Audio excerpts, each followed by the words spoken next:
Hello everyone, let's discuss another new and interesting topic, demand and demand schedule. But before that, have you subscribed to the channel of Dr. Surjit Singha? If not, subscribe now. Demand is the quantity of consumers who are willing and able to buy products at various prices during a given period of time. Demand for any commodity implies the consumer's desire to acquire the good, the willingness and ability to pay for it. Demand is the quantity of consumers who are willing and able to buy products at various prices during a given period of time. Demand for any commodity implies the consumer's desire to acquire the good, the willingness and ability to pay for it.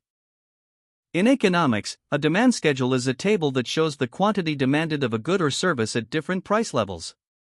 A demand schedule can be graphed as a continuous demand curve on a chart where the y-axis represents price and the x-axis represents quantity. Importance of demand schedule.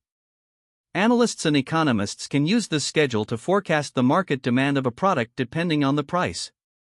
Apart from these, there are more reasons why such schedules are important. It helps to determine the most appealing price. Companies can use these schedules to fix the price at which they would sell their product or service. Plotting the curve from the schedule can give an idea of the price at which the demand is more or less. It can also assist in determining the elasticity of a commodity. Elasticity is basically the relation between the price and demand of a product. If a change in price has a drastic impact on the demand, then the elasticity is high. And if there is no impact, then the product is said to be inelastic. Companies can use it to manage the supply of their raw materials.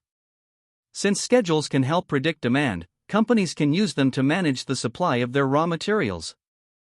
For instance, if the schedule predicts an increase in demand, a company can inform the suppliers accordingly to raise the supply.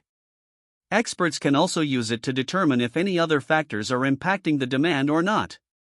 These other factors could be income, competition, trends, and more. We can use the data from the schedule to plot the demand curve. The curve gives a visual representation of the relation between price and demand. Thank you for listening. Hope demand and demand schedule is clear. Subscribe to the channel and visit www.surjitsingha.com.